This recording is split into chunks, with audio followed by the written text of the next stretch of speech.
Армысыздар құрметті тыңдарман, қызық әңгімелер арнасына қош келдіңіздер. Әңгімені соңына дейін тыңдап, арнаға тіркеліп, қолдау білдіріп кетіңіздер. Ай дала, мидай жазық дала. Осы шақырайған далада қой бағуға келген Жақып пен Серік, біреуі қой, біреуі үйде қора тазалап, шөп салып жүретін жігіттер. Осы тірлікті кезекпен атқаратын екеу де араққа құмар қулар. Арасында шаршаған кезде бастығы әкелген арақты сілтей ішіп, ерегісіп қалатынды да шығарды. Бір күні осы фазендаға қожайындары бір жастау келіншекті ертіп келді. Қаздиып машинасының алдында маңызды болып келген әдеміше келіншекті көргенде екі жұмысшының аузынан суы ақты. Біраздан бері оянбаған бір жерлерінде жан бар екен, ол да жыбыр ете қалды. Бүгін үйде Жақып кезекшілігі екен. Серік мөлиіп қойдың артынан салпақтап кете барды. Ал Жақып қора тазалап үйде қала берді.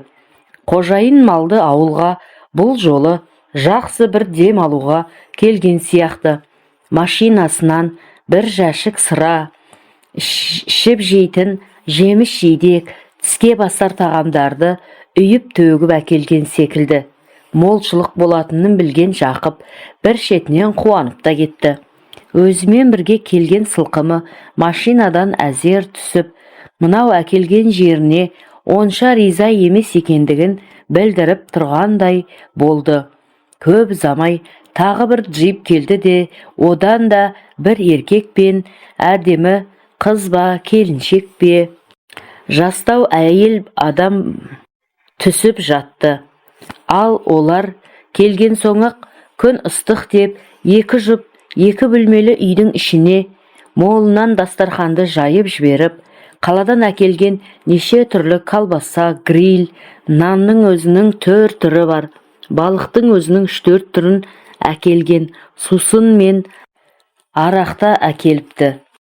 Екі жұп оңаша отырысын бастап кетті. Таңертең келген олар түс ауа масая бастады. Екі әйел не вино емес, не арақ, не коньяк емес, бір сусынды ішіп, олар да мәз.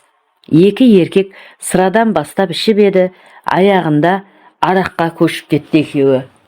Қожайын мен қасындағы танысы екі келіншекті қастарына алып отырып, оларға да әбден ішпесіне жанын қоймай алдыртты. Онымен де қоймай, екеуін сипалап, үстеріндегі жармай қалған киімдерінің сыртынан әбден түгін қоймай, екі қолдары аралап шығып жатты. Жақыпты бір шақырып, машинадан кола алдыртқан кезінде қожайынның қолы нақсүйерінің екі бұтының ортасында еді. Төртеуі Жақыпты адам құрлы көрмей сипаласып, жабысып отырған. Етектерін барынша түріп, аяқтары айқара ашылып, қалай болса солай отырған. Екі еркек әкелерінің ақысы қалғандай, бүгіннен басқа күн жоқтай ішулерін тоқтатар емес. Сөздеріне қарағанда екеуі серіктес сияқты. Бір жобаның бітпей сағызша созылғанына күйінетін де сияқты. Жақыпты екі келіншектің мінсіз ашық денесі есін алып барады. Мазасы кеткен ол, Серік кешке малды қораға қарай өргізгенде өмірі көмектеспейтін ол бүгін өмірінде осында келгелі бірінші рет Серіктің бір жағынан шығып, болысып көмектесті. Оған жақындап келіп, ана екеуі мал болатын түрі бар. Өлгенше ішті. Екі қатын екеумізге бұйыратын түрі бар деп ескертіп қойды. Мұны естіген Серік те ширақ қимылдап, малды екеулеп түгел жайғап тастады. Сол кезде қожайын мен онымен бірге келген жігіт, кешкісін аяққа зорға тұрған олар, ана екі келіншекке шамасы да келмей отырған орындарында қылжиып ұйықтап қалды. Ал екі сылқым келгенде ешкімді менсенбей машинадан әзер түскен сияқты еді. Түзге отыру үшін сыртқа бір-біріне жабысып шығып келе жатты. Қалада күн тимеген әппақ сандары қып-қысқа етектерінің астынан көрініп тұр. Үстіндегі киімі де екі иығында ілгіші ғана бар қысқа топ мәйкеден әппақ денелері есіңді алып көрініп тұрды. Қап-қара шаштары жайылған соң арқасын жауып көрінбей тұрды. Кешкі мал келіп, азан-қазан уақытта екеуі шығып, әжетхана іздеп далада біраз жүрді. Қойлы ауылда дәретхана қайдан болсын? Мұнда әйел адам болмаған соң, оның қажеті де шамалы. Үй айналып кеткен екеу біраз жүріп, әжетхананы таппаған соң, ары қарай сай жаққа барып, отырып келеміз дегенше, айналаны қараңғылық басты. Жақып, Серік екеуі жылдам тез қимылдап, малды түгел жайғастырып тастаған соң, екі көздері екі сылқымда. Ол екеуі сыртта дәретхана іздеп жүрген кезде Жақып үйге кірсе, қожайын қорылдап, ескі диванда шалқасынан түсіп жатыр екен. Сыңары сықырлауық темір кереуетте бүрісіп ол жатыр. Үйдің іші көк ала, көк түтін. Анаша шегіп отырып, ішімдік ішкен екеу тез масайғаны да сол екен. Серік екеуіне дастарханнан гриль мен колбаса, нан алып алған. Ол қолына бір жартылықты сусынымен алып шығып, екеуі түйіле үсті-үстіне жеп алды. Жартылықтан екеуіне тура екі стаканнан үлес тиді. Оны да қағып салған екі жігіт там айналып, үйге қарай беттеген екі сылқымды бақылап, сыртынан қарап тұрды. Ойлары арам еді. Бірақ ол екі сылқым екеуінің ойын дөп басқандай ашық тұрған екі машинаға қарай беттеді. Дәл осы кезде Жақып пен Серік атып тұрып, екеуіне тұра ұмтылды. Бара сала машинадан сумочкаларын іздеді ме, бастарын машинаға сұғып, аяғы сыртта жерде тұрды. Еңкейген екі сұлуға екі малшы жігіт бас салды. Аяқтарына әзер тұрған екеуі әлсіз ғана қарсыласты.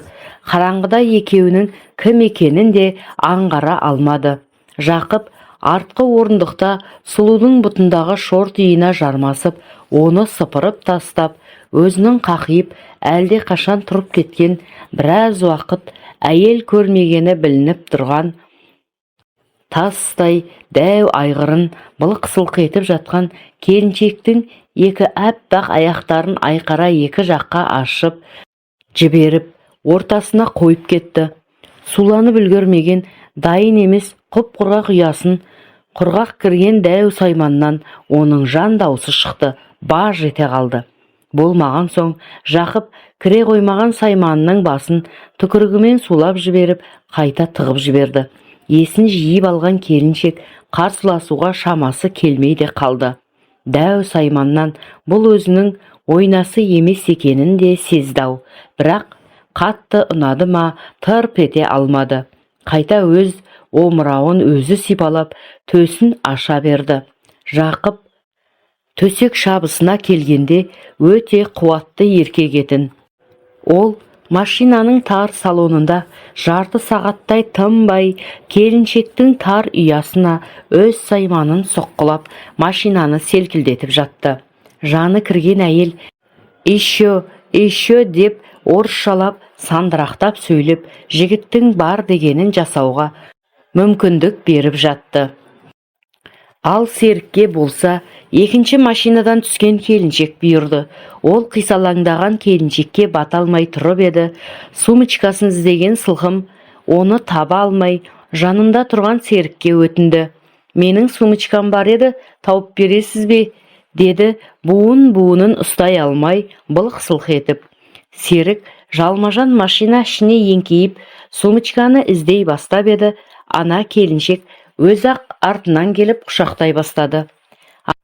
Анау ішсе одан толқы жоқ, түкке де шамасы келмей қылжияды деп Серікке сылқым келіншек өзі жабысты. Өзімен ерік белген еркектің еш қайран жоқ екенін өз-ақ білдіріп қойды. Іздеген сумочка жайына қалып, Серік те келіншекке енді өзі бұрыла берді. Алдыңғы орындықты барынша шалқайтқан ол, әйелдің бұтындағы бір қарыс джинси шортиді әзер дегенде шешіп алды. Іш киімге бас ауыртпады, бір шетін ысыра салып, қақиып тыңдамай тұрған асау айғырын оның ыстық ұясына енгізе берді. Әйелдің жаны кіріп, Серікті екі қолының сояудай тырнақтарымен ақырын арқасынан сипалай берді. Бүлкілге бүлкіл қосып, өзі де қарап жатпады. Әбден суланып кеткен оттай ыстық ұясы мұндай тар болар ма? Есі шыққан Серік басын қанша рет тар салондағы машинаның төбесінде ұрғанында жұмысы жоқ. Әйелде өші бардай-ақ, ол екеуі де машинаны барынша селкілдетіп, білгенін жасап жатты. Таңертең ғана аузынан суы құрый қараған, арман болған екі ару, екеуінің езгісінде езіліп, жандары кіре ыңқылдап, еңкілдеп жатты. Екі әйел де бұл түнде Жақып пен Серіктің біраздан бері шөліркеген шөлін басуға жарады. Әрі өздері де ләззатқа баттау. Екі жігіт білгенін жасап бақты. Жақып бір шығарып алған соң, сайманын келіншектің шортиімен сүртіп тастап, қайта оятып алу үшін оны сүмірейген күйі әйелдің аузына тақап еді. Ол да оны тыңдап, борпылдатып сора бастады. Өңешіне дейін апарып еді, тұншығып қалды. Тағы да осылайша сайманын оятып алып, бұл жолы әйелдің ұясы емес, одан да таптар артқы жағына асықпай тоңқайтып қойып, кіргізіп жіберді. Жанын көзіне көрінген әйелде ес қалмады. Басында ауырсынғанымен, кейін өзінің жаны кіріп, түкке шамасы келмеді. Жақыптың дәу үлкен сайманына тәнті болып жата берді. Түнгі 11-лер шамасында екі жұп та шаршады, титықтады. Бәрін бітіріп, айқасып жатқан бұлар тез есін жиып, екі сылқымды қайтадан киіндіріп, үйдің ішіне кіргізіп жіберді. Біреуі диванға, екіншісі темір кереуетке өз сүйіктілерінің қасына жата кетті. Ал Жақып пен Серік өңі түгіл түсінде көре алмайтын бұндай қызыққа батқанына мәз болып, даладағы сәкінің үстіне екеуі қисайып жата кетті. Бұндай керемет олжаларына дән риза. Бүгінгі шабыныс біраз уақытқа жететініне екеуі риза болып, біразға дейін ұйықтай алмай жатты. Анаша мен ішімдікке бөккен екі серіктес таң ата тұрды ма, ертесі азан мен атып тұрып, қасындағы екі сұлуды асығыс-үсігіс машинасына қарай сүйрелеп, Қойлы ауылдан қайтып бара жатты. Мастық пен шала ұйқыдан әрі-сәрі болған екі сұлу түк түсінбеген күйі машинаға мініп, қожайындармен қалаға кете барды.